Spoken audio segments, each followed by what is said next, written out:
Pat, did you hear about the attendance at the national edging competition? No, I didn't. No one came.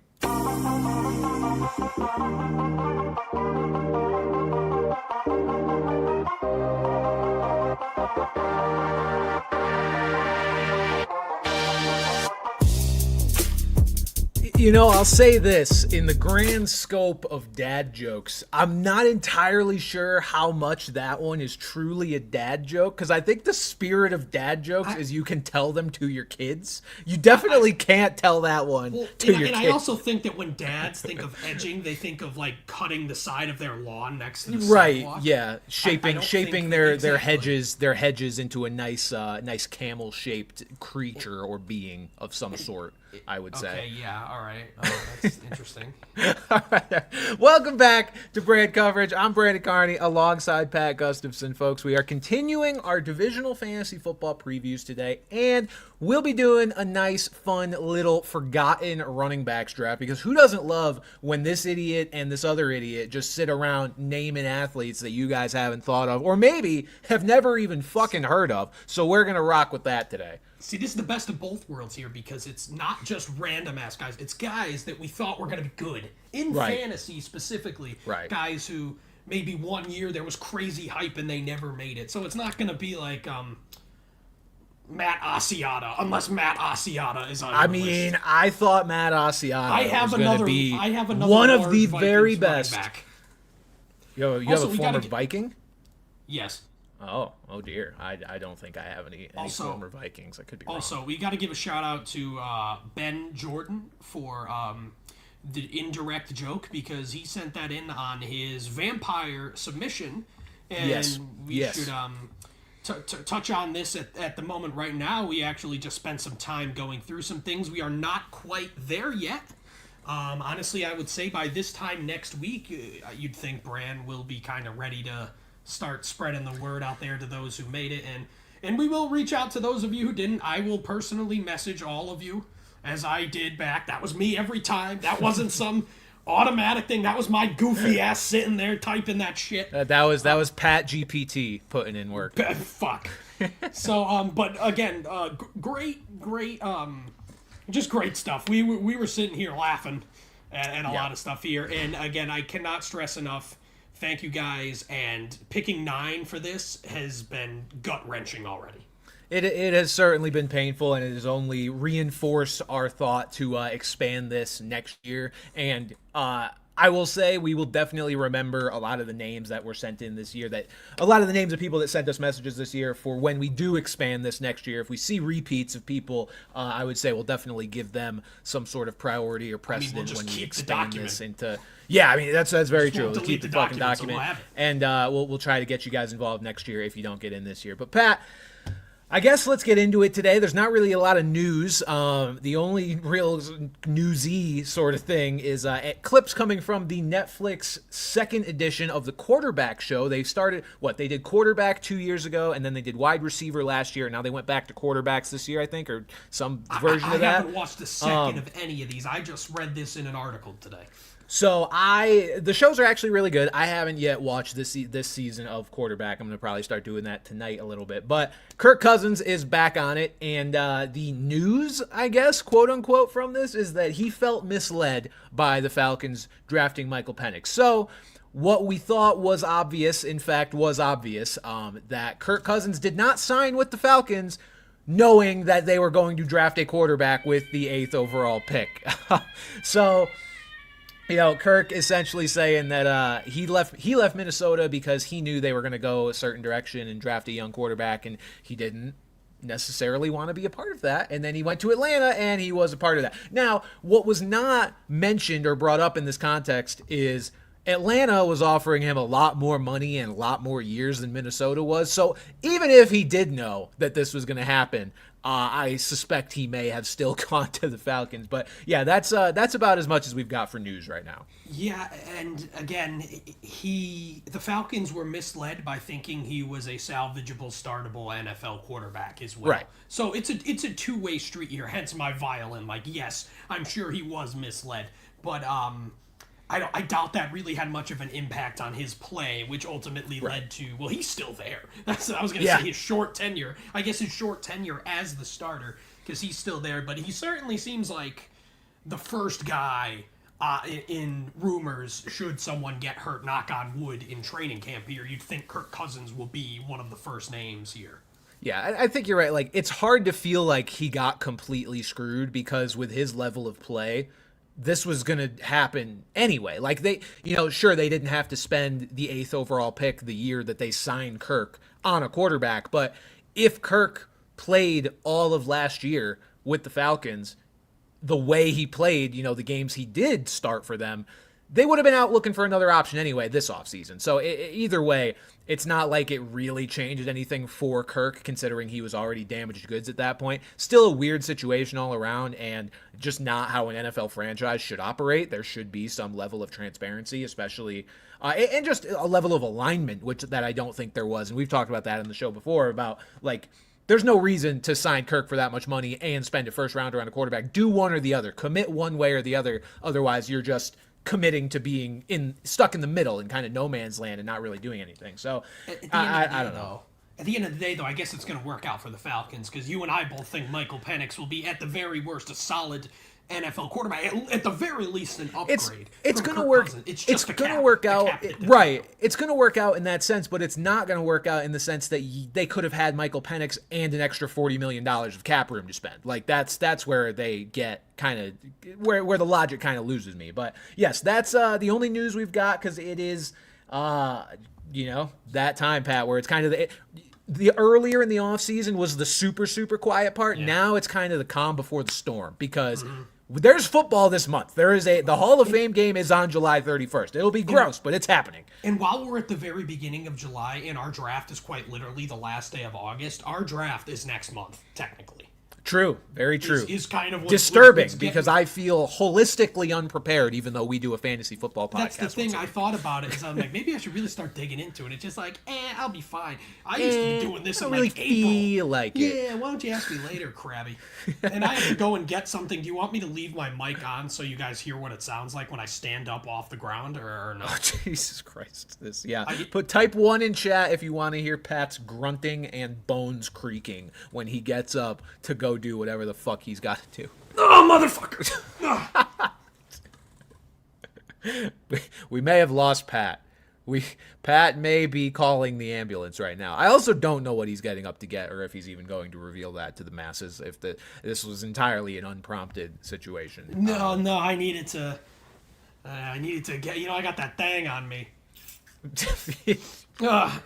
You are possibly 80 years old. I'm unsure exactly. Like, the fact that I'm still alive is just an absolute Vegas lost a load of money on you still being alive. It is. I'll tell you, fascinating. At physical therapy, I always say how they're going to send me to the glue factory every day, and my physical therapist is like, you say this every day, and I'm like, it's called a bit, Delaney. Hello, I just doxed Delaney on the podcast here. I don't think she knows I have a podcast, but yeah, it's called a bit. Hello, yeah, but yeah, send me to the glue factory.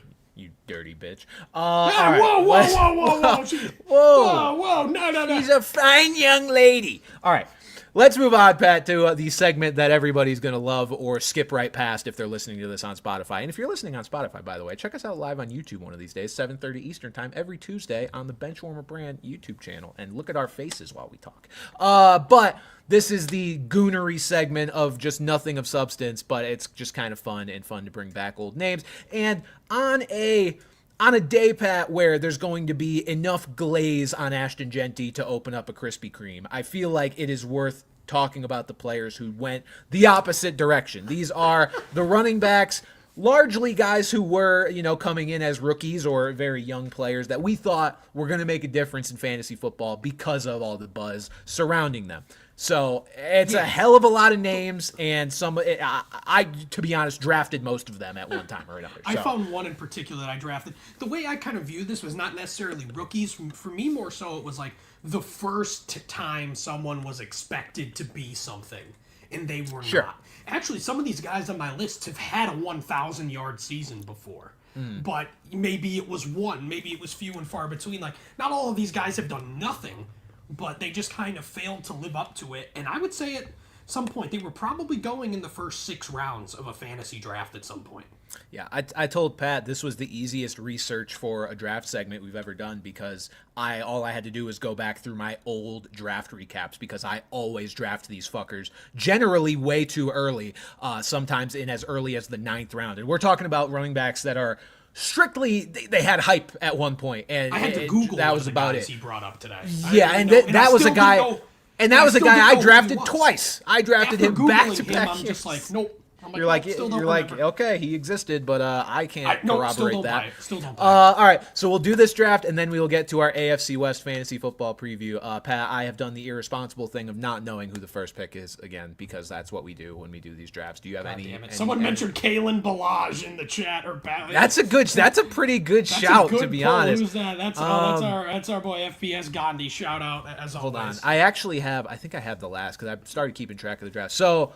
You, I think, have the first pick because I believe the last draft we did was breakout fantasy football players, and I took Ricky Pearsall with the first pick. So you have the honors here. I am going to. This might be a bit of recency bias here, but I personally got scorned by this guy, and I think a lot of people, including the team that drafted him, have been scorned by him. It's Clyde Edwards-Helaire. Oh, okay, interesting. He's really, I think he might be the only active player on my list. I have one other active. We use the term active loosely. On an NFL roster. Is he on he's on the Saints? He's on the Saints. Yeah. He's on the Saints. He's one of two active players on my list, and one of them was not even drafted as a running back. But, Great. But. Tommy Millard, here we come. Oh, God. But... the Chiefs, who have been such a strong drafting team, getting guys, in their defensive front seven, their offensive line. Obviously, they're picking at the end of the draft every year, and they've done a solid job on hitting on those draft picks. And then you take a running back in Clyde Edwards-Helaire that just never had it. You can't call it a case of injury or this or that or whatever. At the end of the day, Isaiah Pacheco, a 7th-round pick, 6th-round pick, is just straight up a lot better than him. 7th-round pick. A lot better than him. And, CEH didn't do nothing. He had some good games. Even, what was it, this past year? He had one really good game. Did he? God, I blacked that out. Oh, no, that might have been last year. No, that was last year, the year before. When I was going to say, Clyde was, I think, inactive most of this past year due to it was, personal... It was right around the turn of 2023, 2024. Where he had a great game. So it's not like he did nothing. But he is both a fantasy bust because, he went and I took him in round 2 in our draft when I took him. And he was going in the first round as a rookie. And by God, he was just never that. And now he has faded into backup running back obscurity. And if God allows us to be alive and still doing a podcast in 10 years, he will be on our random running backs name draft as a first round pick. Yeah, Clyde Edwards-Helaire was one of the main players that popped up when I burst the Bust Anonymous series. He was there all the fucking time because for all the reasons you said, everything lined up for him to be successful. And at the end of the day, if you're just not a very good running back, you're not going to be successful. Scary to think that they could have just taken Jonathan Taylor with the pick that they took Clyde Edwards-Helaire with. Exactly what I mean. Utterly terrifying. So I think that's fair. Running backs, with the theme of the draft being disappointing running backs, I think you are spot on right there. Pat, I am going to also select a Chiefs running back for different reasons. I didn't write this guy down, I don't think. But I don't even know what you're talking about. Do you know who I'm talking about? We'll see if you know when I bring him up because he is, when you talk about off-season and preseason hype beast running backs, this guy maybe takes the cake. I took him with my 9th round pick in 2019, so not an inconsequential pick. I'm selecting Darwin Thompson. I couldn't remember his name. Chiefs running back Darwin Thompson, baby. I was thinking either Sharkandrick West or Derek Gore, but I'm like, there's a third guy whose name I right. So remember. Those two guys were more like honestly did have their moment in the sun, but popped up mid-season. So they weren't like hype coming into the year and then didn't deliver. They were guys that you could have genuinely owned for a little bit and been kind of happy with. Darwin Thompson, Pat, just to refresh my own memory, 2019, he was what round pick was he? I'm sure it was late. So 6th round pick in 2019. Look, Isaiah Pacheco came along a few years later. I had the right formula for the type of guy that could work out. I just picked the wrong name. So Darwin Thompson was a 6th round pick in 2019, joined a Chiefs backfield, and here was where the optimism came from, Pat. This Chiefs backfield in 2019 did not have a single player with over 111 carries. This was a committee backfield made out of the, up to that point, unproven Damian Williams, who obviously has an incredible Super Bowl performance, a pretty good resume now to his name. But at the time, nobody was thinking much of him. Damian Williams had 111 carries. LaShawn motherfucking McCoy. I was about to ask if that was the year had that 101 carries. He had 101 carries. Darrell Williams had 41 carries. Darwin Thompson somehow had 37 over the course of that year. I don't remember a single one of them. And then Spencer Ware had 17. So this was look, the opportunity. The opportunity was absolutely there. I will not blame myself for the process of identifying where there was an opportunity on a good team. I will blame myself for, again, liking a bad fucking football player. So I will go with Darwin here for my first pick. And the thing is that kind of at the time it was like, oh yeah, Andy Reid's not gonna, give a young guy like that the chance. Well, he did it a few years later with Isaiah Pacheco. Right. Exactly. And, with less Thompson had less competition. So if he really wanted to break through, he could. Right. All right. Exactly. This is the oldest I'm gonna go to here. I believe this was right around 2010. This guy was a stud in college. I actually saw a picture on my Twitter timeline yesterday of him and his college quarterback. And this guy was electric. Gets drafted, has 1,000 yards in the first year of his career, and then does fuck all. And 3 years later, he's on the Toronto Argonauts. Steve Slayton. Come on down, buddy. Damn. You kids, time to sound like a geezer. You kids don't know how electric Pat You have no idea how good Steve Slayton was. Steve Slayton were at West Virginia. Just an absolutely electric duo. He goes to the Texans. All the opportunity in the world. And 2 years later, he's getting benched for Ryan Moats. Who the fuck is Ryan Moats? I mean, I remember who he is, but, who the fuck is Ryan Moats? Right. When I first thought of this topic, there were a lot of guys from that era that I thought of. But he's kind of the biggest case of not really an injury. A couple of these other guys I'll mention in my honorable mentions were injury-related. He just kind of stunk. I mean, he did have some injuries, but he just could not live up to the huge expectations. It's funny because he kind of is a blind spot for me a little bit in terms of, NFL history, because I didn't really start taking note of, the full NFL landscape until probably 2010 or so. Probably it was 2010 when I first drafted in 2009. So when I first really started playing fantasy football, because before that it was just I was just following the Patriots, and it just wasn't quite I didn't have that scope. Was he was drafted in 2009, really? I thought he was drafted earlier than that. 8, excuse me. Okay, 2000. Okay, yeah. So that tracks. Because for me, my Texans knowledge starts at Arian Foster, basically, from what I remember actually watching. But I do remember. Don't remember Owen Daniels. Joel Dreesen.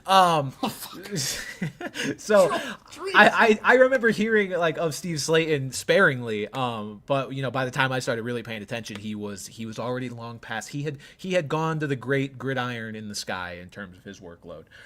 So I think that's a good pick there. Still, that definitely applies. Give one of the unks a shout on the list here. Pat, you're gonna go pre-Arian Foster. I'm gonna go post-Arian Foster, and it's a guy that did have a decent little year. I think I don't have his stats in front of me. But Pat, what you know about Ben Tate? Yes, he's on my list. Yes. What you know about the boy Ben Tate? So Ben Tate in 2013, this was, I believe, the year he was kind of handed the keys. 181 carries, 771 yards, 4 touchdowns. But obviously with the idea that he would have hopefully done a bit more than that. I remember being very overly excited about Ben Tate, and that simply didn't materialize. So Foster was on the team still I think maybe he got hurt this year. It was just eight games played, 121 carries for Arian Foster, trying to run back through NFL history. Yeah, so that's what it was. He wasn't like a true successor to Arian Foster. It was more he was stepping in, and we were hoping he was going to be really good because Arian Foster was still around the following year. And the following year, he was backed up by none other than Alfred Blue, Pat, just to throw as many possible names out here as Lester we can. Jean was on that roster, wasn't he?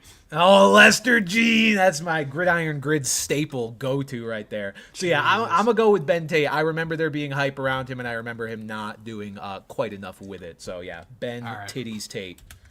That's a good one. I'm going with this guy next because he was so good in college. One of the all-time leading rushers. And in this year where he kind of fell off, he only played 2 years in the NFL, first of all. And in the year he fell off in our league, he was drafted in the first round.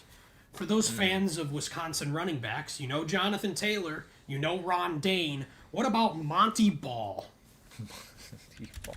Who was so good in college at Wisconsin. Like, the comparisons were to Ron Dane. And he had rushed for 500-something yards in his first season in Denver. After that, C.J. Anderson's fat ass was like, it's my turn. And it was game over. For someone with that much talent, that much potential, for it to just go poof. It was crazy. Monty Ball, there was something with him, though, wasn't there? Didn't he get, jumped or something and, injured? Something happened with Monty Ball. Hold on, I got the wiki here. Wikipedia will let us know. 2012, he was assaulted while walking on University Avenue in Madison. During the early morning of 2016, arrested on a felony battery charge. All right, that sounds separate. Let's Same see. incident. Yeah. Yeah, I don't know. Monty Ball, yeah, just didn't work out. I guess I'll leave the legalese to the officials here. But no, yes, that makes sense. I do remember him being a first round pick and not going too well. I believe it was our boy Steve that took Monty Ball. I don't know why I remember so vividly who took him, but it was Steve that took Monty Ball. So shout out to you, Steve. Alex here in the chat with a banger. Ron Dane walked so Monty Ball could also walk. God damn it. Again, yeah, Ron Dane wasn't even all that good in the pros, I believe, either, so... I was going to say Wisconsin. I get Wisconsin and Nebraska mixed up because they're both cold and irrelevant in white and red and white jerseys. But I was going to say James White, but I believe he went to Nebraska, I think. Or no, was he... Which one did he go? No, I think he went to Wisconsin. Well. Yes, he did. This is how badly I mixed them up. I fucking second guessed myself. James White is the greatest Wisconsin running back of all time, so everyone can suck on that one. All right, with my next pick, Pat, should I go with the guy that I drafted twice in a row in 2011 and 2012 because I'm a fucking moron? This cut is so deep, man. I'll go with this guy, and I'm going to do the research as I select him as to... Because I don't fucking remember why I like this guy or why I thought he'd be good. But it's Ryan Williams. And no, for you youngsters out there, this is not the stud Alabama freshman, now sophomore wide receiver Ryan Williams. This is Arizona Cardinals running back Ryan Williams. I have zero record. Even looking him up, I still have no idea who this was. Ryan Williams was a running back for the Arizona Cardinals. He at least existed in the years of 2011 and 12, in which I drafted him. Those were the first 2 years ever of the fantasy league that Pat and I play in together and have played in ever since with our close friends. Those were the first 2 years, and I decided to make my mark those 2 years by drafting Ryan Williams both times. I don't know how I justified that in my own head when it's this sort of dart throw, unproven running back. You take him once. Okay, you're wrong. It's fine. Why did I fucking take him again? Because, let's see, in 2011, I don't even think he fucking played. The backfield was Beanie Wells getting 245 carries. He's on my list, too. Behind him was Larod Stevens Howling, who I recall. No! And then, all right, so that's 2011. Those were the only guys that got any sort of real carries. Then, in 2012, Ryan Williams was a little more involved. But Larod Stevens Howling led with 110 carries. I think Beanie got hurt, 8 games played, 88 carries. Behind them, Pat, I don't know who William Powell is, but he was third in carries. I don't even know who Ryan Williams is. And then fourth in carries that year was Ryan Williams with 58. So what did Ryan Williams ultimately do in the NFL? Okay, he only has registered stats for literally the 2012 season. So I drafted this man in a year where he didn't even touch the field. First of all, where did he fucking go to college? Virginia Tech. I'm not sure he exists. Virginia Tech. Oh no, this is giving me Bayshall concerns. Oh dear. Okay, I mean, here's part of where the hype was, right? In 2009, Pat, with Virginia Tech, 293 carries, 1,655 yards, and 21 rushing touchdowns. Like that's pretty nice. Oh, he was a second-round pick in 2011. That's why I fucking liked him. He was the 38th overall pick, and then didn't see the field. Did he get hurt? He had to have gotten hurt his rookie year. There's no. Sorry, this has turned into a Ryan Williams. This is. I mean, we're 25 This is the minutes this is the Ryan Williams lore episode. Ryan Williams was selected by the Cardinals, 38th overall. During a preseason game against the Green Bay Packers, he was injured early in the third quarter, suffering a ruptured patella tendon. Ouchie. Yeah, that'll do it. That'll do it. And then in 2012, he went on IR with a shoulder injury. So, sorry, Ryan. Again, look, I don't think I was necessarily wrong. He got hurt. Sorry, I don't know. This was also back in the days when we drafted, I think, before the preseason. So I will not hold it against myself. Go Ryan Williams. We did, yeah. That was still absolutely insane behavior. We were just a bunch of horny little 13-year-olds who just could not wait. It was a great time. What else can I say? Ridiculous. All right. You mentioned Beanie Wells, who is a name on my list, so I will not draft him. Remember David Johnson? Of course you do. I know where this is going. Of course you do.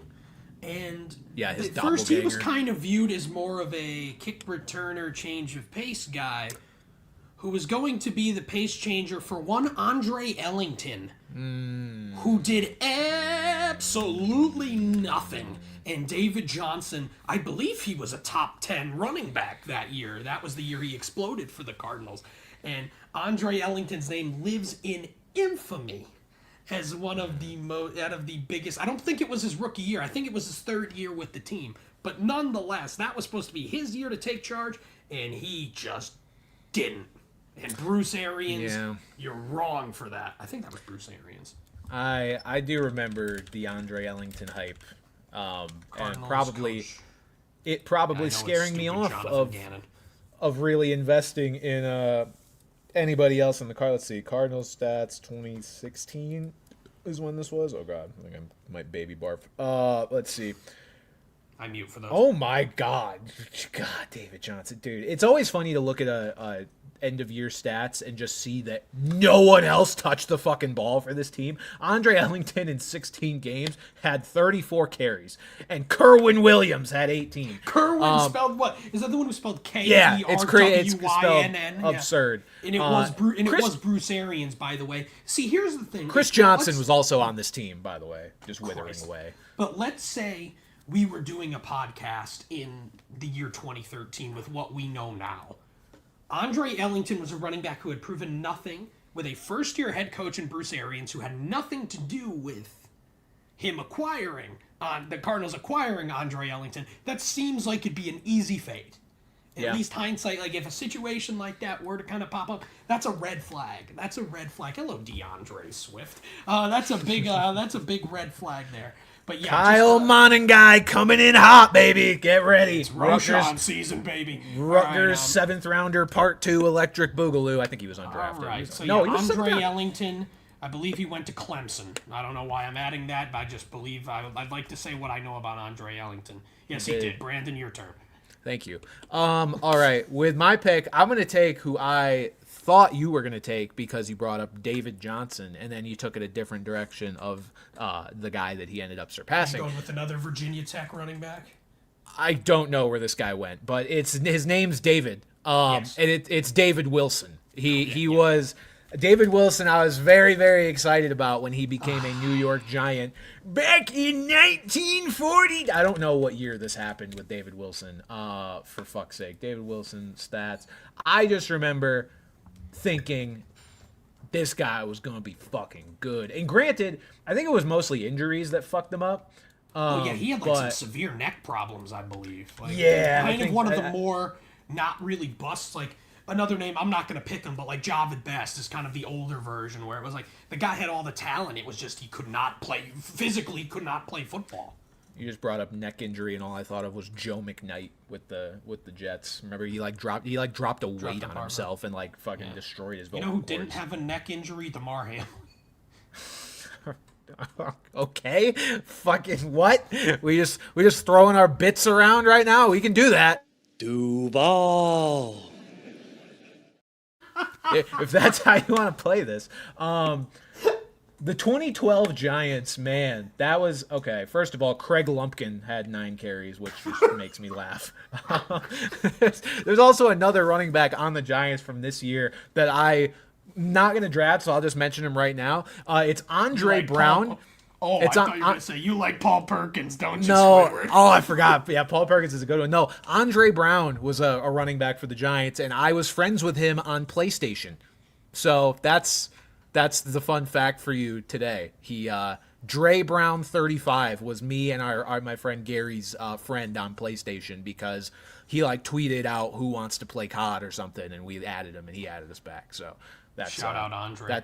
That's my Andre Brown story. All right, pal, let's wrap this up so we can get on to the shit people care about. I mentioned Paul Perkins. Our friend Dan drafted him in like the 3rd round, and our other friend Brett was a Giants fan, and in college, every time a Giant would carry the ball, he would just go, "Brett, that's not Paul Perkins." And I still do that bit to this day with just the most insane things. But yeah, so Paul Perkins, you sucked. I mentioned Javid Best, mentioned Beanie Wells. Another injury, Rashad Penny. We saw him really explode. Rashad Penny was relevant within the lifespan of this podcast. Like, he was relevant recently, at least in terms of expectation. It's truly unfortunate because he obviously had all the talent in the world. Trent Richardson is the big name that you've got to bring up. I've got Cordero Patterson on this list, which is funny because he just really didn't do shit as a wide receiver. Future Hall of Famer Cordero Patterson. God. Vic Ballard is another name that Love me some Vic Ballard. I leverage the fuck out of some Vic Ballard weeks. Sonny Michel, ha ha ha ha ha, bad Patriots pick. Hey, he scored the only touchdown in a Super Bowl that we won, so I don't fucking care. I'm down to 3 guys here. I can't be that edgy and take Reggie Bush. I can't do it, but he was very much in consideration here. Hopefully he was at the edging competition. No one came. All right, I'll do this guy because he had more thing. I don't remember who drafted him, but our friend Finn, who is probably the bits king of our draft, just could not shut the fuck up about Bishop Sankey. One year. Bishop Sankey. And that's the other guy I'm thinking of was Toby Gerhart. That's the Vikings running back I was referring to. Yes. He's the 6th place pick here. Bishop Sankey was just bad. Straight he up. Was. Like, it was a case where it wasn't a case of circumstance. It wasn't a case of this. Bishop Sankey was the hot topic in Tennessee, and the guy was just straight up bad. He was. Do the Sankey leg. All right, so I'll go through a couple guys here. First, Storm Johnson. I traded him once, which I think was funny. He was a guy that I owned and was periodically relevant enough for me to include him in a trade that I got completed. I don't remember who it was for. But Storm Johnson exists. Honorable mention goes to a recent misfire by me, Zach Evans. Zach Evans has just yet to see the football field. I am still confident he will one day take Kyron Williams' job. I'm unsure if he's even on the Rams still. I don't think he is. If Ronnie Rivers is, then Zach Evans is not. Zach Evans. Oh, Zach Evans is on the Jets. Better watch out, Brees. He's fucking coming for you. Jets and Rams name Zach. Fuck you, Zach Stacy. You're not on this list, but you're a Zach Stacy's a dirty bitch. Robert bad person. Fat Robert Kelly was also an option in consideration Bob here. Kelly. My boy, I drafted him. I drafted Fat Bob in like the 4th or 5th round one year. It was pretty bad. Might have been the 6th. But I went like 0 RB before it was cool and took Fat Bob. But with my last pick, Pat, hold on to your pants. They're in fact, All right, well, even better. Hold on to your underwear, because this guy's liable to take them. I'm taking Joseph Randle, famous underwear thief of yesteryear. Man who I thought was going to be chugging 20 touchdowns in for the Dallas Cowboys, and instead said, I'm taking me some undies, and I'm bringing them home. Did he take the undies? He got chased down by a mall cop. You're a running back. You are literally playing the fastest position on the field, and you got fucking Paul Blart chasing after you. All I can picture is some fat fuck on a Segway. What big media? Joseph Randle. What big media doesn't tell you is that mall cop was Myles Garrett. All right. That'll wrap up our forgotten, failed, whatever the fuck running backs draft. Pat has Clyde Edwards-Helaire, Steve Slayton, Monty Ball, Andre Ellington, and Bishop Sankey. I have Darwin Thompson, Ben Tate, Ryan Williams, David Wilson, and Joseph Randle. Just a draft full of broken dreams. Now, Pat, let's try to make femurs. And femurs and promises to not steal underwear. In the chat. He'll be a name in about 2 years. All right, let's make some people's dreams come true, Pat. No more broken dreams. Let's help the people out with their fantasy draft this upcoming season, and we're always right. Yeah. Let's just dig our noses into the AFC West today. We are going in. I forgot to wear a Raiders shirt. Whoops. We are going all the way into the AFC West. It's certainly a division. It's one of the divisions for sure. And we're going to talk about it today. I think it's solid, honestly. It is. It's got not some the best, stuff. But there's not not a lot of ew here. There's not a single team where you feel terrible about them. Because, I mean, the worst theoretical team, sorry, Pat, close your ears, is the Raiders. But I feel like there's some understandable fantasy value to be had. Hence why Ashton Genty's lovely face is the thumbnail for the YouTube and he edition inspired of this my podcast. My whole idea for the draft is based on, like, this guy's going to be a stud. What about the guys that just weren't? Like, right. What about the guys that we Exactly. thought? I don't think we thought any of those guys are going to be literally what we think Ashton Genty's going to be, but nonetheless. I mean, I thought Darwin Thompson was going to be, but that's not All right. right. All right. Strike Speaking of Darwin Thompson, we've got the Kansas City Chiefs to start out. Look, I think I say this just as a generic statement every week about some team, but one of the most interesting teams, I think one of the more polarizing teams, because they're fucking frustrating. Last year, I remember tossing around the idea of investing in some Chiefs, investing in Patrick Mahomes, on the idea that they would bounce back off of what was an anomalous sort of low volume, low production passing attack for the Chiefs. That did not materialize. They were low volume and low production again. So now, I loved having Patrick Mahomes last year. Yeah. funny enough, though, Pat, and I didn't necessarily expect this, but I'm hearing basically the same questions being asked and the same discussions around the Chiefs, which is, can they get back to it? Will they get back to it? We think they're going to get back to it, is what I'm hearing from a lot of these sources that I'm listening to about the Chiefs. I kind of expected people to just give it up for now in this iteration of the Chiefs, but they're not giving it up. See, again, I guess you could call it very polarizing because there are certain players that I've given it up, but then there are certain players that I am through the roof high on. Absolutely. On this Chiefs team here. And that's the thing is, even if the Chiefs offense remains, more ball control, whatever they were last year, there was still fantasy value to be had when they were controlling their balls all of last year. So we'll talk about that here. Just a little, up and down recap of the Chiefs.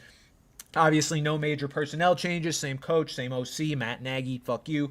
Their offensive line, I'm going to start going off, Pat. I found a composite ranking that averaged out basically PFF's, PFN, the Sharp football analysis. It averaged out their projection for offensive lines this upcoming year, which is great because to get, a consensus sort of average of what these O-lines are going to do, it just gives you a good launching point. It's obviously not exact, but it just helps us out. So the Chiefs are the composite 20th ranked offensive line projected this upcoming season. They did lose Joe Tooney and DJ Humphries off the offensive line, but they brought in Jalen Moore from the San Francisco 49ers.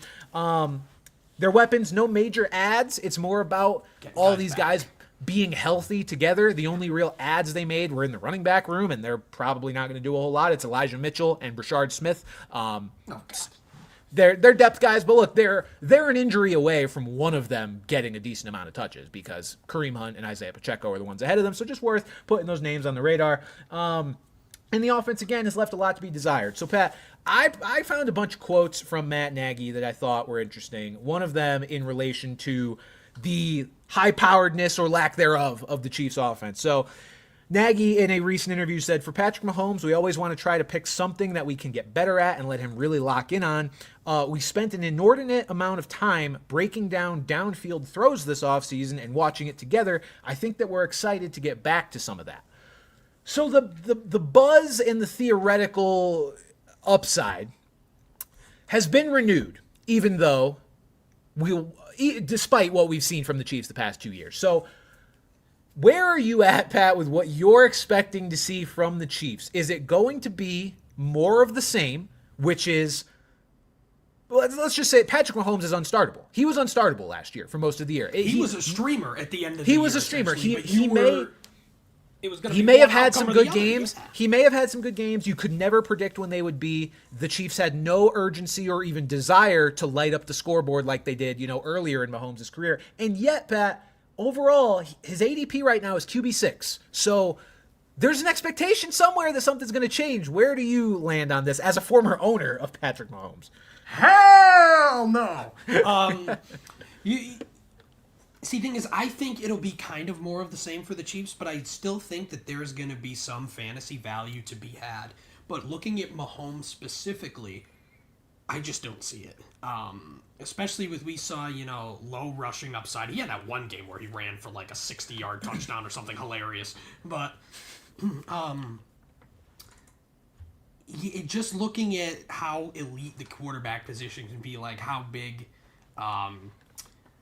these running quarterbacks can get you. For me, I'm either taking one of those top running quarterbacks or Joe Burrow, or I'm waiting.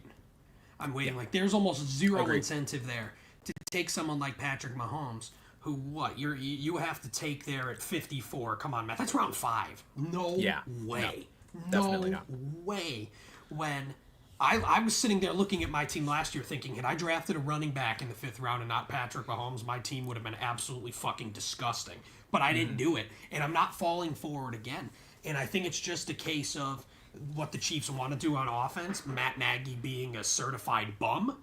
And I just, if Mahomes falls significantly to the point where we're looking at him as like a QB 10, QB 11, sure, I might be in on it because there is the upside. He is Patrick Mahomes. But if I'm going to take someone who's going to be a borderline QB 1, I'm going to do it in round 12. I'm going to take Trevor Lawrence in round 15.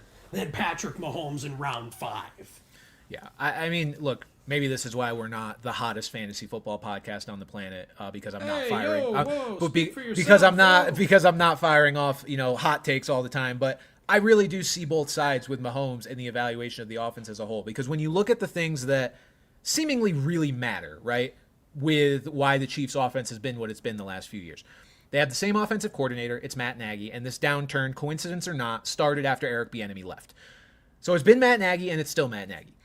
The bigger thing that I think most people have attributed it to is the defense being really fucking good and therefore not forcing the Chiefs to light up the scoreboard. They're playing this more ball control, maybe even if it's not the run game, it's this underneath stuff that they're leaning on. They're not trying to throw the ball over your head. Not only are they not trying to, defenses are actively trying to prevent it, so they're saying, okay, we'll take what you're going to give us.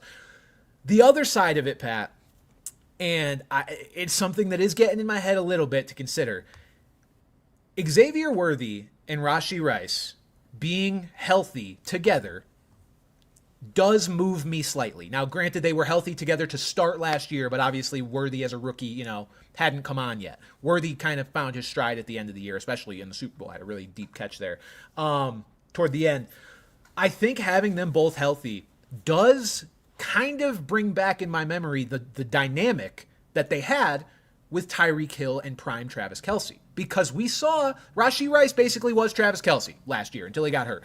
Kelce was literally rendered irrelevant because Rashee Rice was doing everything Kelce used to do. He was one of the most productive receivers on the field for the few weeks he played. And then Xavier Worthy now has this take the top off the defense type of speed. You've got a guy who dominates underneath. You've got a guy who dominates over the top. Defenses are going to have to make a choice if both those guys are healthy. So what do we do? What do we believe that that's going to take them to the next level, or do we lean on the fact that the baseline things like Matt Nagy and the defense don't allow for much change to be had? I've landed because I could see both sides so clearly. I've landed kind of in the middle. I think the Chiefs' offense is going to be better than it was last year. I think they're going to score more than they did last year. I don't think it's going to be overly noticeable for a guy like Patrick Mahomes in fantasy. Therefore, I'm still not I think Patrick Mahomes is going to have a better season than he did last year. I'm still not overly excited to invest in him. I think you're going to see him hit some of those shots to Worthy. I think it's more likely that both Worthy and Rashee Rice are very startable receivers on a week-to-week basis. Travis Kelce aside, I really am not interested in him. Than I do that Patrick Mahomes is going to be this world-beating quarterback. I think a guy can support, say, a wide receiver 2 and a flex worthy wide receiver in the form of Rice and Worthy, without being a dominant fantasy quarterback in his own right, especially without the rushing upside. So that's where I'm at with Mahomes and just the offense as a whole. I love Rashee Rice, absolutely love him. I mean, he was amazing last year. Worthy is a little bit more risky, but in terms of a flex type of guy, I mean, that feels like a fun guy to have in your flex. I'm willing to say that Patrick Mahomes' deep threat, his Tyreek Hill light, is an incredibly appealing guy in that range. Rashee Rice is one of my favorite picks here going on. You look at him last year. Oh my God, I clicked out of the page. It was his number. Here we go. We're back. 9 targets, 7 catches for 103. Then 5 catches on 6 targets for 75 and a touchdown. And then 12 catches on 14 targets for 110 yards and a touchdown. And then Mahomes, instead of Pat Mahomes, he went Pat Tillman on him and took him out. Sorry. I'm near July 4th nonetheless. Oh, no. Sorry, everybody. Whoops. Christ. But he was unstoppable. He was Travis Kelce, but much younger, a much better athlete. Much better hit and run kind of speed. I mean, catch and run kind of speed for Rashee Rice there. Oh, God, I'm on fire right now. But, yeah, just like those cars were. Oh, for God, no, that's not Henry Ruggs. But even if, but for the sake of what we're talking about now, God, we're so off the rails. He is, though I may not love Mahomes, I think Rice is going to pick up right where he left off. And, again, we're looking at the top target for still one of the best real-life quarterbacks in the game right now. Say what you will about fantasy, he's still Patrick Mahomes, and he's still going to be able to get him the football. The numbers may not add up for Mahomes, but I think it's going to add up for Rice. And he's going at wide receiver 16? 16? Yep. I think that he's got a great shot to finish as a top 12 wide receiver going there. I've seen some trepidation among the fantasy community, some of the analysts I follow, about Rice's ADP getting too high, and I just don't agree. I don't have even a slight problem with Rashee Rice being a mid. Actually, this is the end of the 3rd round type of guy. Yeah, he could get ADP right now. He could get up as high as the early 3rd, and I really wouldn't bat an eye with what we saw from him last year, and just with even the theoretical improvement of the Chiefs' offense as a whole. If they do get back to scoring more points, I love Rashee Rice, and it is an injury. I believe, Pat, it wasn't a full ACL tear. It was something. Whatever it was something that has a little bit easier of a surgery, I believe it was. So torn LCL. So not ACL. It was initially feared to be ACL. So something that carries at least slightly less risk about recovery, re-injury, that makes you feel a little bit better about where he's at. And I mean, they've already said he is full strength as we head into training camp and the preseason. So I'm all in on Rashee Rice. Yeah. Xavier Worthy I'm a little bit more hesitant on. I definitely see the path with him. He's not a guy I'm going out of my way to get, because again, while I can see the path to the offense supporting 2 startable receivers, I feel so convicted about Rashee Rice that I almost have to take my foot off the gas a little bit with Worthy, just on the chance that this offense does exactly what it did last year, which is, with Rice healthy, Worthy's only getting a couple of touches, a couple of targets per game. Travis Kelce, as much as I'm out on him as a player, is still going to exist and, take a few targets per game. So I get it with Worthy. Where's Worthy overall right now? Worthy is, 58th overall, wide receiver 27. I get it, around wide receivers. Like, I mean, he's going behind, Jamison Williams, who I definitely like Jamison Williams more. He's going ahead of Jalen Waddle, going ahead of Tet McMillan. See, I think I'd rather have McMillan. I'd rather have Calvin Ridley, Chris Godwin, Travis Hunter, all guys who are going behind him. So I think his ADP might be a little bit rich for my blood, although I acknowledge the fact that he could be a very fun player to own if this deep shot rhetoric does prove to rear its head. So I definitely get it.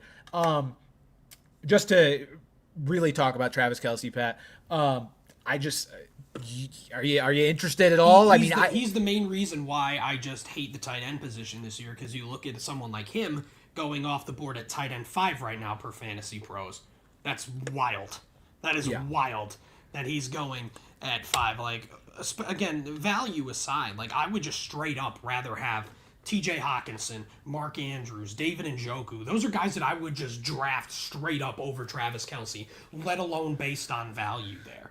And again, looking at it as a case of like, oh, well, maybe if everyone feels the same way and he falls really far, he could have fun upside. Yeah, that's what I said about CJ Stroud last year, and it didn't work out very well for me. I just don't see it compared to the likes of Mahomes, because obviously a quarterback has way more potential for volume, but just with Rashee Rice likely going to be the target monster in this offense, with an electric piece like Xavier Worthy, with a team that is still going to run the ball a whole lot, I just don't see a whole lot of room for Travis Kelce to be a valuable tight end, and let your fucking league mates take him as early as they want to, because that's just one guy closer you are to getting somebody who's going to be a much, much better value going at tight end 5. That's currently tight end 5. 80, I mean, nonetheless, it's 86th overall. That's round 8. I don't care. I'm still good. To me, it's pretty cut and dry. He was not startable last year while Rashee Rice was healthy. Rashee Rice is now healthy, and other weapons have emerged. I would be remiss not to at least mention Hollywood Brown, who exists and may get... He wasn't all that startable even without Rashee Rice. Well, he got up there. There was a point in the middle of the season where he was getting a decent amount of targets after Rice went down. So, I mean, there was... the first 3 weeks, Pat, it was press the red button. We're fucking... what the fuck are we doing? After that... 12.4, 11.5, 3.7, 20, 15, 16.4, and then it kind of dwindled down after that, though. When Rice got hurt, everyone was like, I think including us, was like, all aboard Travis Kelce, here we go, it's back. Yep. And it just didn't really happen. Like, yeah, he had that nice 3-week stretch, but it just never really happened, and I see no reason to believe him another year older. Like, he's someone that, let alone the circumstances around him, he does seem to have lost a step physically here, so... I'm just out completely. I'm shocked at Isaiah Pacheco's ADP, quite honestly. Like, I understand some of the red flags.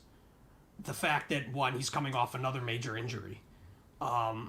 He's not the most efficient runner, but he was clearly playing hurt there at the end of the year last year, to a point where they just favored Kareem Hunt in certain situations over Isaiah Pacheco. Right now, Fantasy Pros has him going at RB29. That's hardly a top 32 starting running back. We're still talking about a team, like you said, there's a great chance this is just defense ball, it's ground control, and I still think they're going to give it to Isaiah Pacheco over the likes of Kareem Hunt or Elijah Mitchell or Rashard Smith. Like, there's no reason to think that Pacheco won't step back into that starting role, albeit there will still be some Kareem Hunt. But look at all the carries they gave to Kareem Hunt last year, who was horribly inefficient, but just managed to plunge his fat ass into the end zone a bunch of times. Thank you, Gary, for that, by the way. He managed to just plunge himself into the end zone.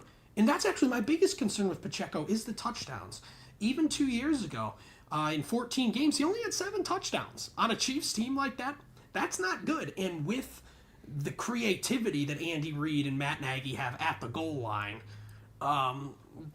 it's just not as simple as stuff it in Isaiah Pacheco's chest and let him go. That's just not how it operates. With all that said, all those red flags aside, that's still higher than RB29 to me. By a good portion, not a good portion, but I still think he's going probably at least as an RB2. I'd give him at least 5 spots here. I'm not sure on Isaiah Pacheco. The injury scares me. I think, yeah, of course. I think it's a leap to just hope that he's going to be back to what he was. I mean, we saw how long it took Tony Pollard to come back from a fractured fibula. I believe they had the same leg injury, or at least similar. I'm worried that he's not going to come back full strength. I'm worried after what we saw at the end of last year and the fact that they brought Kareem Hunt back. I just feel like between all the different factors of the Chiefs offense still may not score as many points as we want them to. They were 15th last year in total points. They, like you said, do not necessarily just run the ball when they get to the 1 yard line. This is not just, we're going to run it. We might fucking shovel pass it to Noah Gray for all you know. What do you mean might? And they will. And with Noah Gray, with Kareem Hunt there, it does worry me about just some of those touches down there as well. So I get it. I get how you could see the name Isaiah Pacheco, and if he is healthy, yeah, at RB 28, 29, that does seem like a value. But I also see a world where Isaiah Pacheco's stringing together a lot of 9 carries for 35 yards games, and I with guys going behind him like Caleb Johnson, Brian Robinson, Jalen Warren. I mean, go down even a little further. I don't know. Because if the injury really sapped him like that, like I'd rather have receiving back Jalen Warren. Straight up backups behind him. Backups. I know. How much of a lead dog is Pacheco going to be? Like, he'll probably start, but what does that mean? Are we doing the alternating drives thing? Kareem Hunt was. I think a lot of that was out of necessity last year because Carson. I think it might be out of necessity again. He was out there. I mean, maybe you're right, but I'm saying is like I think the reason why they were willing to lean so much on Hunt last year was because I almost called him Cunt, which is also fitting for him. But just the fact that Carson Steele and Samaje Perine were achieving absolutely nothing behind him, as opposed to the fact now where it's like I think a healthy Isaiah Pacheco.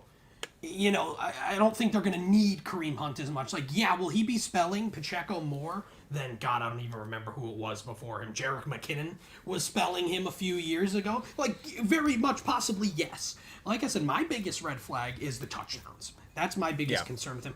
But again, looking at some of the other guys around him, though, like DeAndre Swift going ahead of him. We'll talk about RJ Harvey. I'm a little worried about him, but like Tony Pollard, Brian Robinson, like you get in the range where it's all kind of just like, where like that's the true dead zone. Now the dead zone seems a little further down this year for running backs. That's the dead zone right there. And like if I'm going into that dead zone, I think I'm taking a chance on a guy like Pacheco in that Chiefs offense. I think I would be more annoyed with myself if I drafted Isaiah Pacheco and he looked exactly like what he looked like at the end of last year versus taking a younger guy or a guy in a different situation and they flamed out for a different reason. The injury scares me. If he looks really healthy in the preseason, then we could have a different conversation. I may change my tune, but for now, the fact that he has a touchdown red flag, like you said, on top of things I'm already worried about with him, just worries me. I might be a little more back in on him next year after he's had another full year to recover. All right, let's move on to the Denver Broncos here, Pat. Where's the fucking thing? Because I don't have these. Broncos country, let's ride. Broncos country is now riding higher than ever before because Bo Nix was good last year. I didn't see that coming. I trashed him a good amount, mostly for the memes, less because I actually had real conviction on him being ass. Why are you showing me your bottle of lotion right now? You like Bo Nix? You like Bo Nix? Pat has like Bo Nix, don't you? Pat has a boner. I have a boner for Bo. Fuck. Because the concerns with Bo Nix coming out of college were Oregon was kind of spoon feeding him. They were doing a lot of easy things for him. They were making his life as easy as possible with screens, very quick passes, all that. So it was, how well will he be able to operate in actually multifaceted NFL offense? Well, we got our answer pretty quickly. He was one of fantasy football's league winners last year, straight up. Off the waiver wire, Bo Nix was a revelation in fantasy football. So, Pat, where are we at? Well, first of all, let me say this. Broncos, same coach, same offensive coordinator. Their offensive line, and I think this is the biggest most appealing thing to them, composite consensus ranked second offensive line in the league next season. Were incredible last year, and they are returning everyone. So this is a absolute top tier offensive line, which always makes me feel more confident when investing in the fantasy assets surrounding them.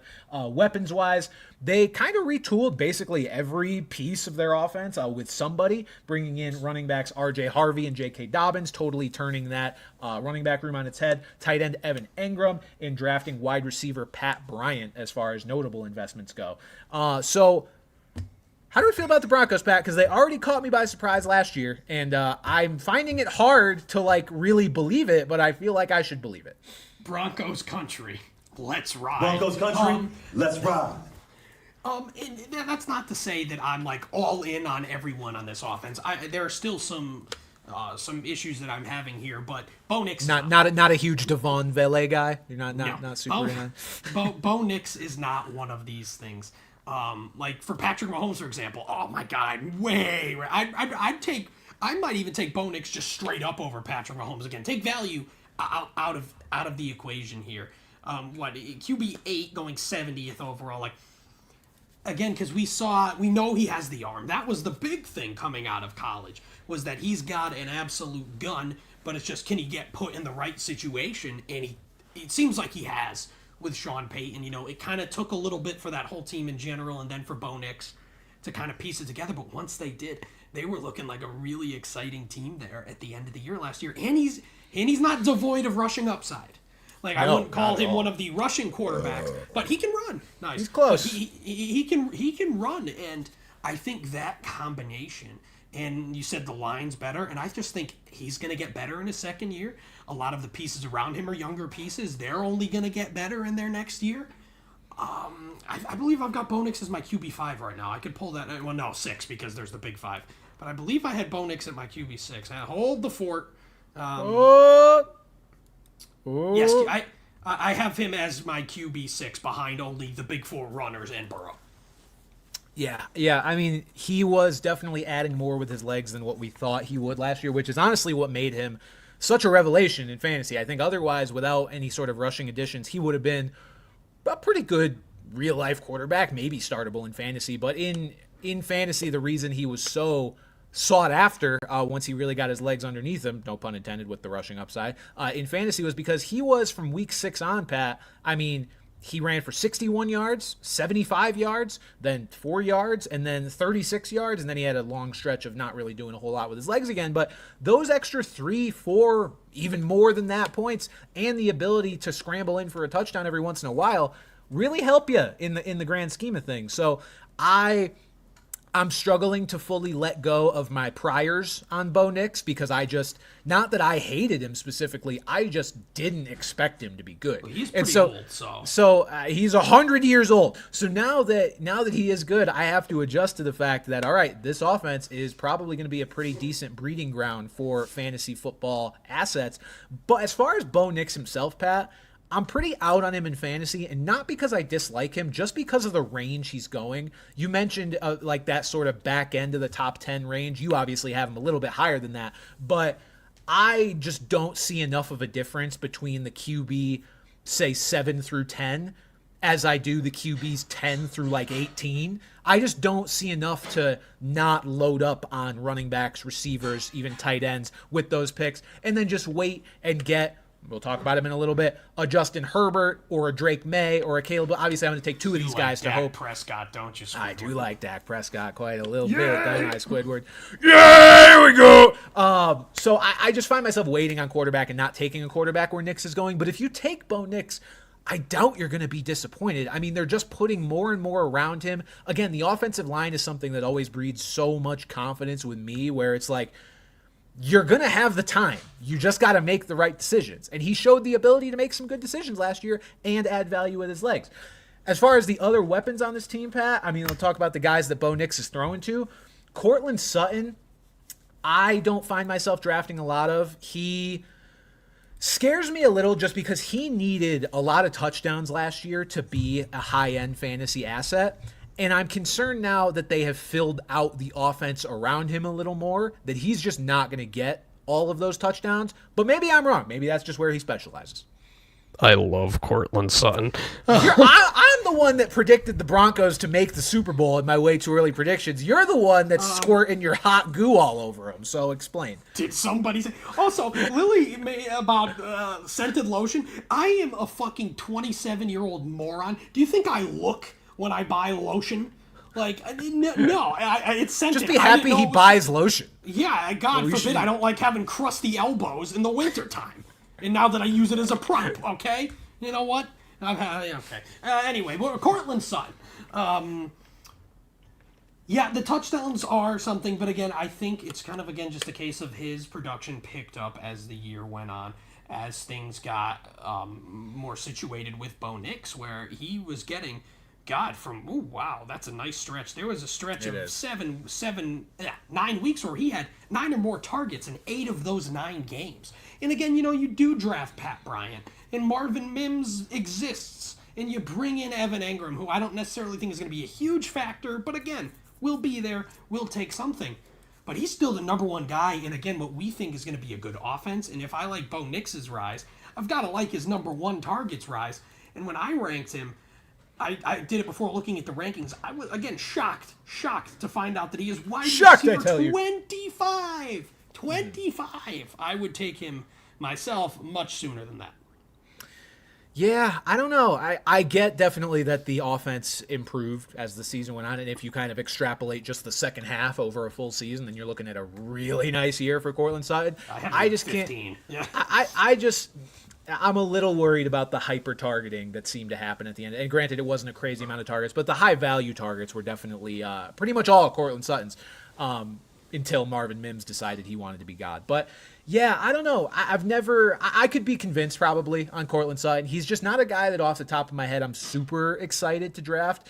And I think that's just because I do like what else the Broncos have done. And not just with their passing and receiving game, Pat, but with the run game. Like, you could argue certainly that it'll just make the team better as a whole, but Pat, this team did not have a fucking run game last year. And so they had no choice but to throw it and hope something good happened. Now, they've at least completely reset this running back room. We'll see if it works out. I'm not automatically going to hand the award to J.K. Dobbins and R.J. Harvey for best running back room in the NFL. Certainly not. But they're at least doing, I think, the right things to get some more production out of that part of their team. I imagine it's going to be better this year, and I imagine it's going to enable them to, not go full Chiefs where they just take what they can get and dink and dunk the whole year. But I think the running backs getting better may hurt the pass game a little bit as well. So I'm just not super interested in Cortland Sutton.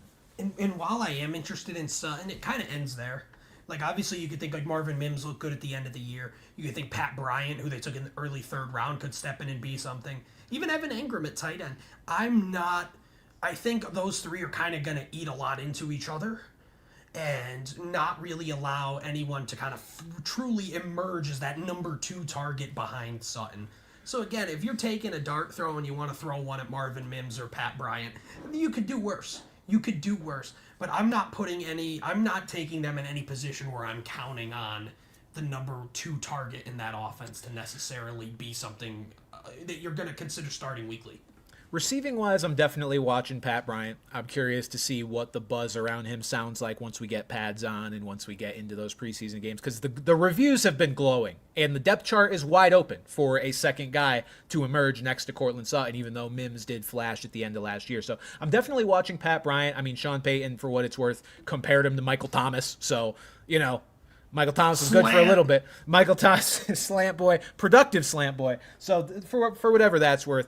And Evan Engram, I'm interested in him. If he's going to be the so-called joker that Sean Payton has been dying to have and says he wants to move all over the formation and create these mismatches. So I'm interested in Evan Engram for sure as a speculative tight end. At tight end 8, you're getting picks into the hundreds. I think the upside is there. We talk all the time, Pat. Top 2 target on your team potential. Evan Engram absolutely has it. So I would be interested in Engram. As far as the running backs go, a bit of a weird situation. They drafted R.J. Harvey with much higher draft capital than R.J. Harvey was expected to be taken. He ended up going to the Broncos in the 2nd round, which we were like, oh, cool. He's going to be their guy because the rest of their running back room is dick. And then they signed J.K. Dobbins a little bit after that, several weeks, over a month, I believe, after that.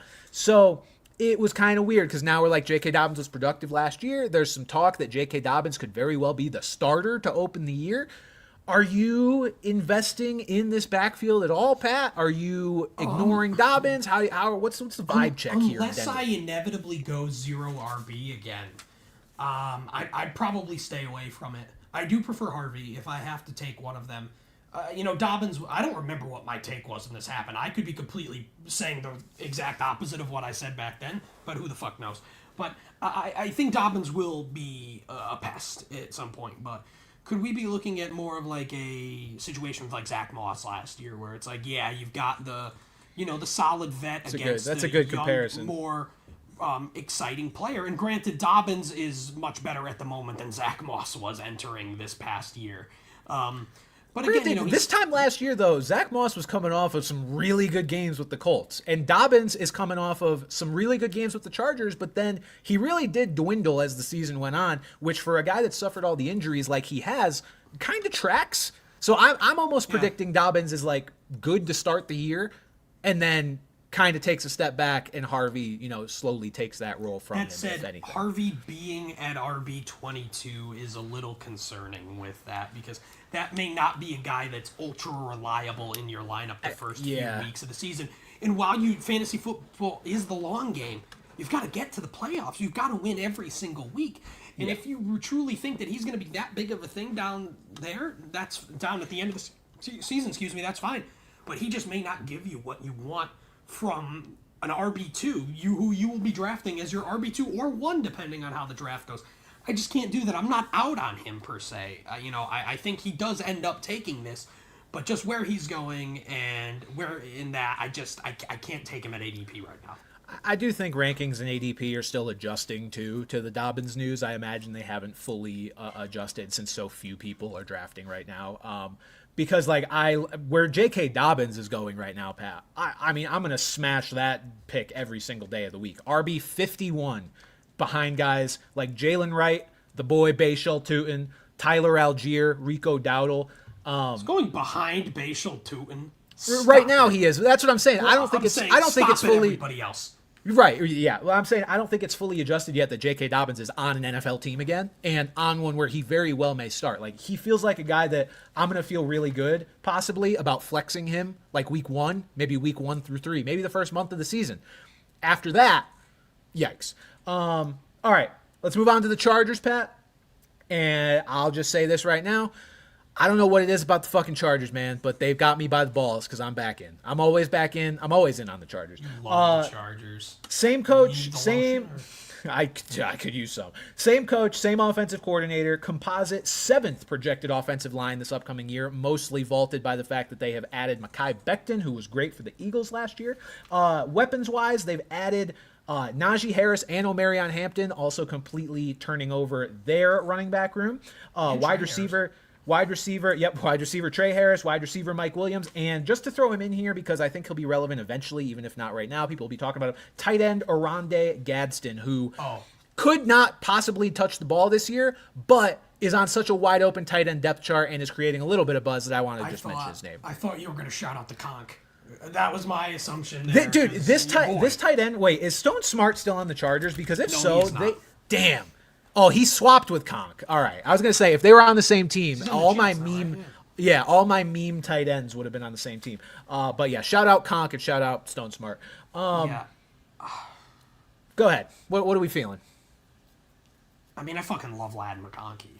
If I'm gonna say like what I like from this team, there's a lot of conks on. There's an awful lot of conkies on this team. A lot of whipping the conks out on this team. Awful lot of conkies here. That should be the new their new hashtag conks out for But I agree. For him to clearly be Justin Herbert's favorite target last year as a rookie, and yes, they bring in Trey Harris and you bring in Mike Williams, but those are not guys who are going to even come close to threatening McConkey's status here. And Justin Herbert is still an incredibly talented quarterback and someone who's going to be able to get McConkey the ball no problem. I believe he's going here at wide receiver Is that to say 11? Yeah, I'm willing to say he'll finish the year as a top 12 wide receiver, and he will at the very least get you a return on your investment. Lad McConkey, to me, Pat, for picking at number 6 in our draft, and I mean, this may cause me to get sniped by our various league mates that listen.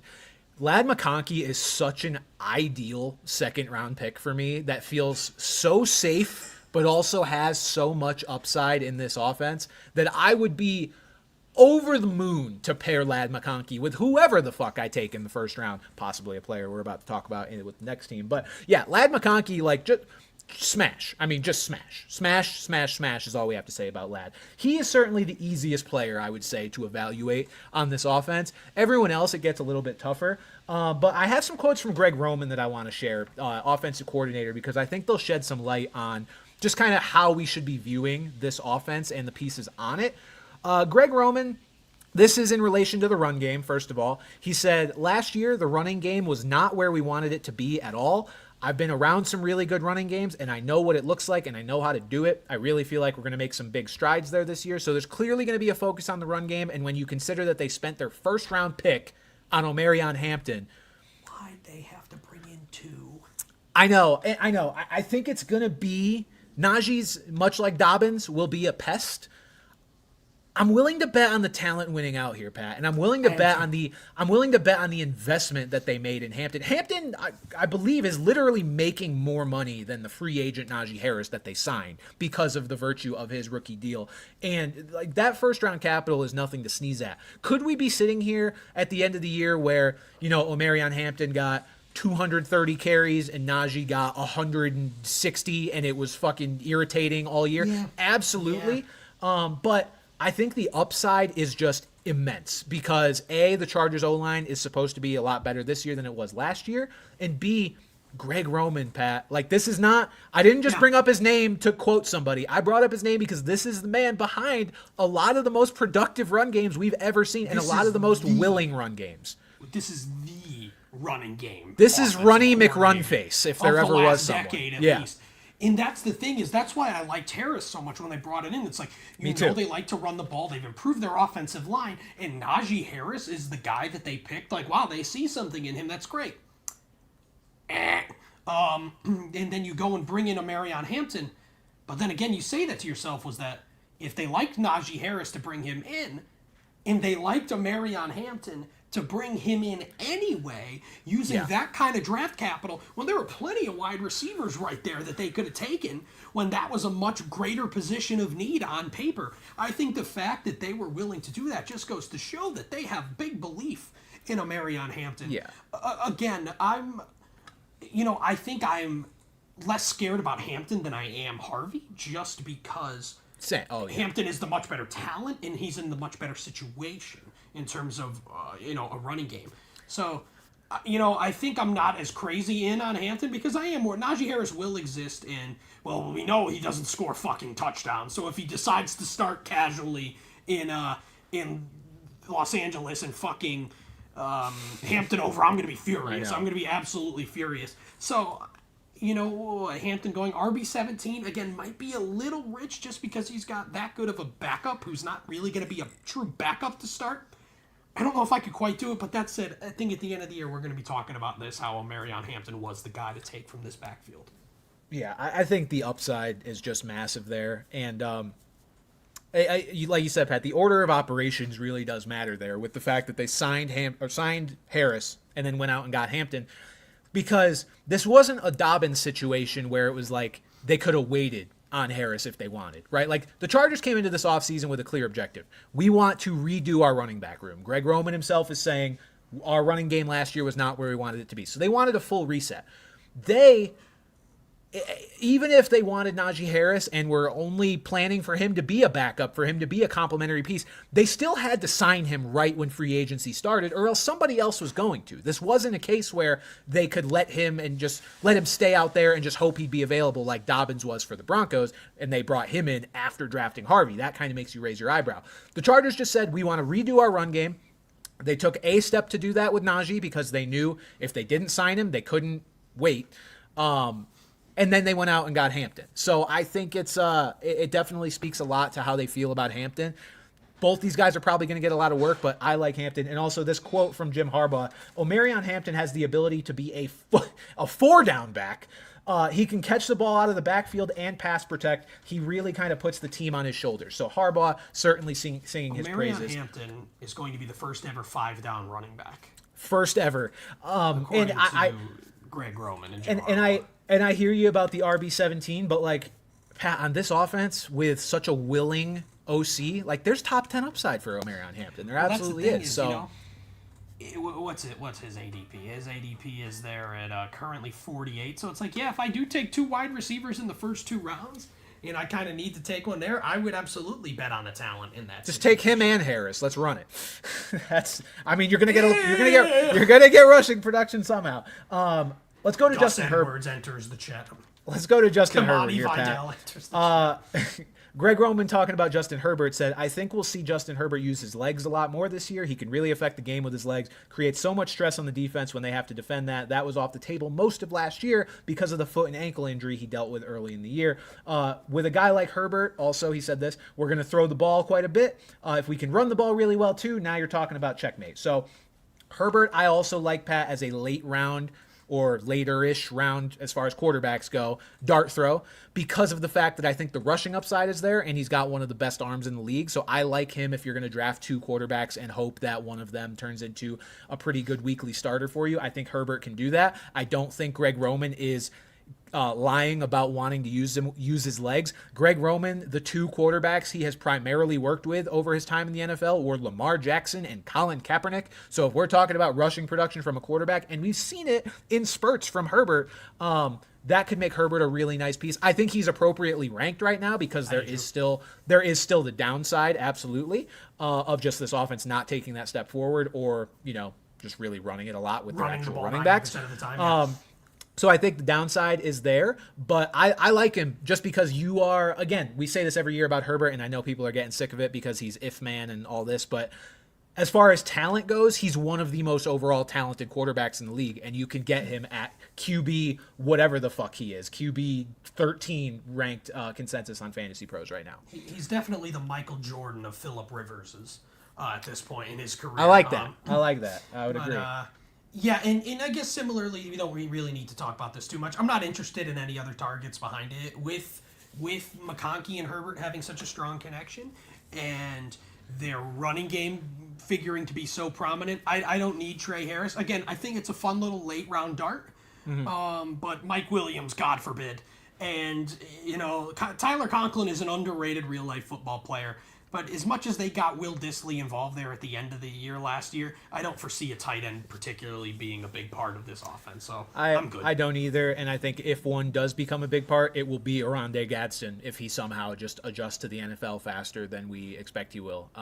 If anybody's going to emerge, it would be him, or he's not going to touch the field. So I'm with you. And yeah, as far as the targets go, Pat, we'd be remiss not to talk about Quentin Johnston, who was actually kind of productive at points last year. So can I throw and drop? If nothing else, he will provide a little bit more resistance for a guy like Trey Harris that they drafted to immediately be this super full-time player. I like Trey Harris as a dart throw as well, but he's a guy that I could see taking a few weeks to come on just because they have a vet like Mike Williams who's going to be there at least, and Quentin Johnston, again, really wasn't that bad last year. I mean, Quentin Johnston, Pat, the week 18 against your Raiders, Pat, Quentin Johnson had 13 catches for 186 yards. I recall what happened that game. He's not a nobody. All right. And now the moment we've all been waiting for.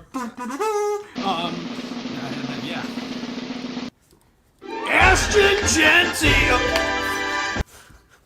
All right. Pat's gooning over Ashton Genty. Go ahead. It's time. This is one of the most... well, first of all, I'd like to ask, where do the Raiders' offensive line fall on this list, if you still have the list up? Yes, I do. The Raiders are composite 19th, so not the bad. worst. And, I mean, Colton Miller finally looked like a strong finally a strong left tackle there. He's going in a situation where I do not consider Raheem Mostert to be competition. I was about to say no competition, but I do need to clarify that I view Raheem Mostert as nothing more than a backup, and a good one at that. It's good to have a veteran presence like that with a rookie like Genty, because it seems to forget he's still a fucking rookie. As much as the hype is, he's new to the league. Pete Carroll loves to run the football. And Chip Kelly loves to do wacky things on the offensive side of the ball. I think that with the game manager kind of quarterback like Geno Smith, he's going to be stuffing the ball in Genty's arms an awful lot. And from volume alone, I think that's going to be enough to make him fantasy relevant. We are talking Ashton Genty, one of the best running back prospects, probably since Adrian Peterson. This kid is an absolute monster. Like I said, I have the number 3 pick in our draft, and I have not officially ruled out taking him. I don't think I will, but the fact that I am highly considering it even just goes to show how good Ashton Genty's going to be. All right, we don't need to talk about the Raiders anymore. Good night, everybody. All right, go talk about Ashton Genty. No, I'm right there with you. Again, picking at number 6, that is pretty much perfect Genty range, or at least the start of it in terms of how most drafts are playing out this early, and how the rankings are looking. The biggest thing about Ashton Genty, Pat, and I just felt it was important to put the true numbers to this again, because we had this conversation when we talked about Bijan Robinson 2 years ago, which was the incredible hit rate that rookie running backs with top 10 NFL draft capital have in the NFL in their rookie season, even if they flame out after that. So this, Pat, is every running back taken with top 10 draft capital in the NFL draft since 2012. This is all of them and where they finished in fantasy. Bijan Robinson was RB9. 2018 Saquon Barkley was RB2. 2017 Leonard Fournette was RB8.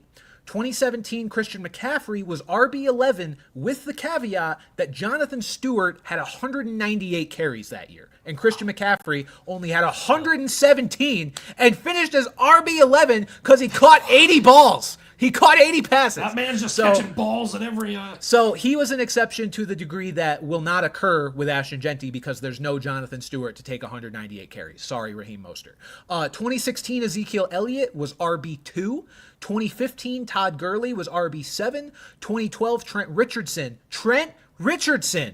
was RB8. He was RB8 up in the could have been. Yeah, because he was an overall bust. But the rookie year it worked out, and in redraft leagues, that's all you fucking care about. Yeah. The last one you can go back to, the most recent one that busted was C.J. Spiller, 2010 RB63, because Fred Jackson took most of the work. And again, that was a case of having wasn't terrific in general. He wasn't good, but again, that was still a case of he probably could have volumed his way to a little more. But they had a really good back on the roster. Yeah. The Raiders don't have that. So Ashton Genty, Pat, based on all that, barring injury, of course, the floor is RB9 based on recent history, and he's going as RB4 right now in fantasy. So, which again, I do think is fair. Like I do think I'd rather have Barkley, Bijan, and Gibbs over him. Absolutely. But the fact that we're even talking about this just goes to show how talented this kid is and what he could be. And I guess the same goes for Brock Bowers here. Yeah. I kind of touched on it last week with Trey McBride. I'm good on Brock Bowers just in the sense that a lot of guys going in this range are such valuable running backs and wide receivers. And Bowers is a beast. He is going to be the tight end 1 this year. So if you're taking him here, I can't fault you in the slightest. Just the way I see it is that I would wait a few more rounds. I'd wait 2 more rounds and take George Kittle and get a high-end running back or wide receiver here.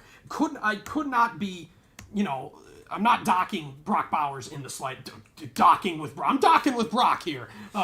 I'm not taking anything away from him. With He's your gonna cock? be an absolute stud. We're conking it with Brock. I'm not taking anything away from him. He is going to be a stud. He is going to be the tight end 1. Just based on where he's going, I would rather get a high-volume running back or a top target at wide receiver over him. But he is still the guy here. I think Jacoby Myers still has value. Geno Smith has shown that he's willing to throw the ball to more than one guy. And again, after Jacoby Myers, they have Jack Besh. I think it's going to take time for him to incorporate as a rookie here. And after that, they do not have much behind Bowers and Myers. So what's Myers' ADP right now? Myers is going at wide receiver 39. I think that's not half bad value there. Again, you're taking a wide receiver 2 in what's probably going to be a running offense with an alpha number 1 target. But still, I still think there's going to be something in that range where Myers could at least be on your flex radar on a weekly basis. That's the thing. I feel like I'd be really excited to have Jacoby Myers in my flex spot for week 1. Like, this is a guy that's going as wide receiver 39, but hasn't had a finish worse than wide receiver 28 since 2021.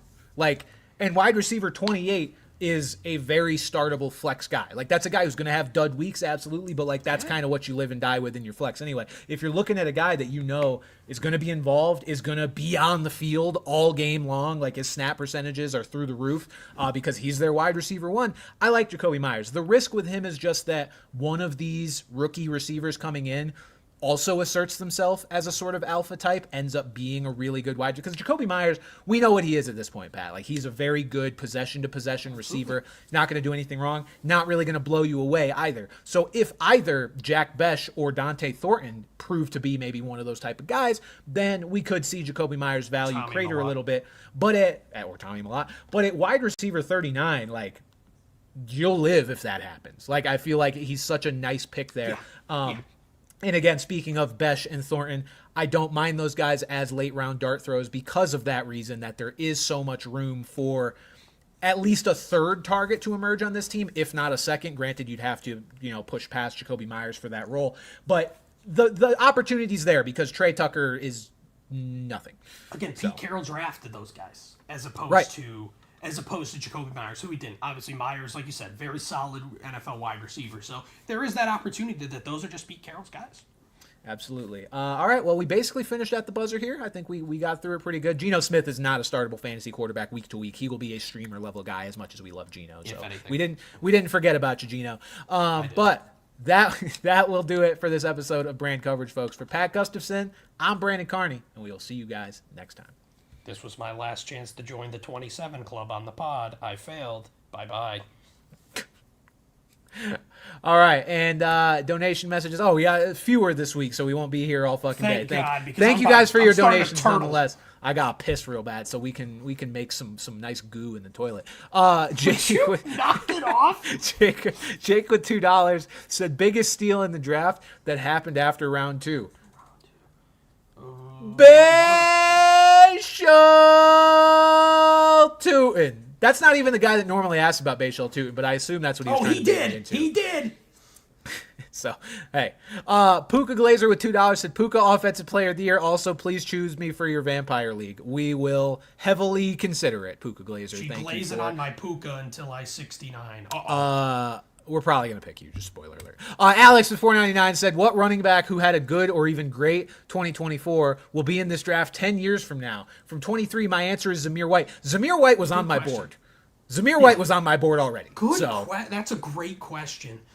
That's so hard to say right now. Let's see. I have it up like the running backs from last year and what they scored. That's like... Maybe like Caleb, like I'd say if anything, like maybe like Caleb Johnson, just because, he's not quite as proven. I'm not saying that it's going to happen. I think I'm just throwing a wild guess at it because I don't really think that there's an obvious answer like Zamir White should have been last year. Yeah, let's see. Someone we were really excited about that Javonte Williams. Dying. Javante's a really good one. My other one would be, and I feel like he's going to have an okay year this year, but like Travis Etienne is one that like the guy was RB3 and then died. Yeah. Like he's just been dead ever since. Rico Dowdle would be another easy one because he just had a 1,000-yard season and is going to be very clear backup. Fuck you, pal. Fuck you. Bayshall Tootin's going to the Hoff, baby. Hoff time. Lucian with $2 said favorite rookie running back in the state of Florida. Bayshall.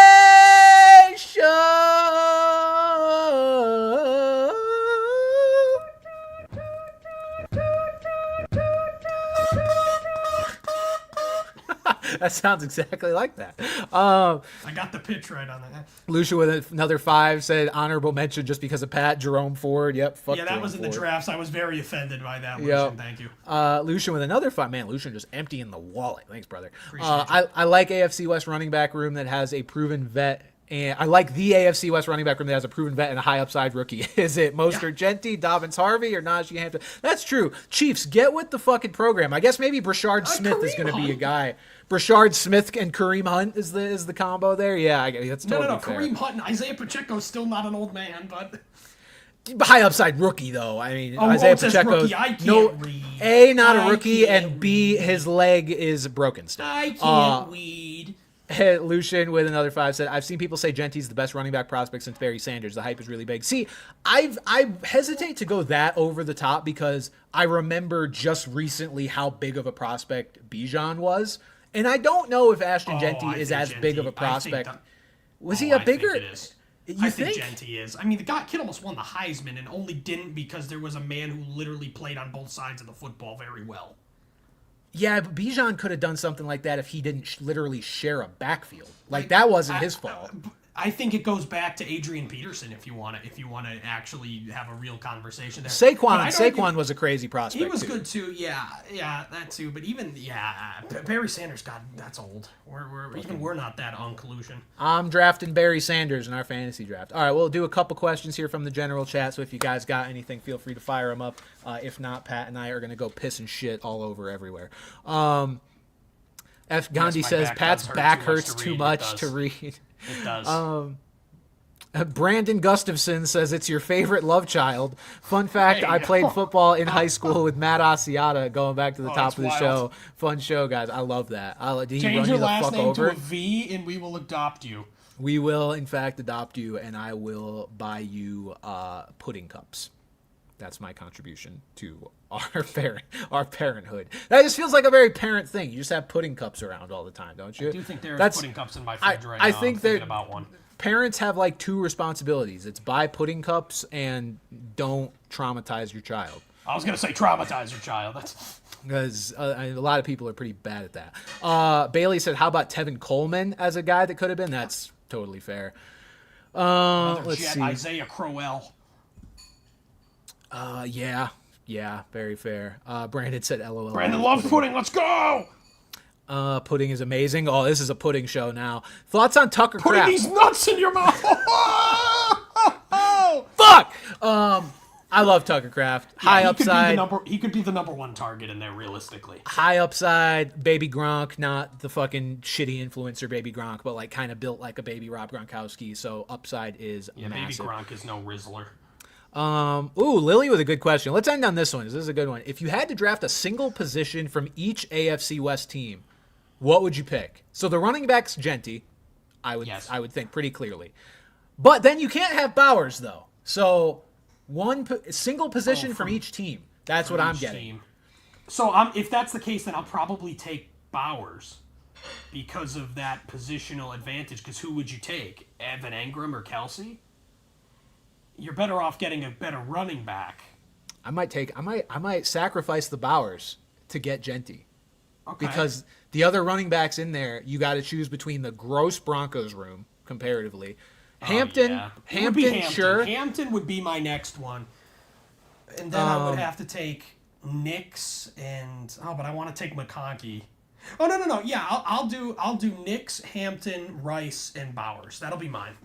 Nix, Hampton, Rice, Bowers. All right, I would say Genty, Engram. So I need either Mahomes or Herbert. Rice and Herbert. Or Ladd and Pat. Ooh. Rice and Herbert or Ladd and Pat? See, Pat Interesting. Mahomes with Ladd McConkey would feed families together. That is a real-life match made in heaven. I'll go Mahomes and Ladd. I'll go Mahomes, Genty, Ladd, Engram. Interesting. Good question. Yeah, that was a great question. That'll do it for this show, folks. Actually, this time. We will see you guys next time, 7:30 Eastern next week. I love you. Goodbye. We have to go pee and poop.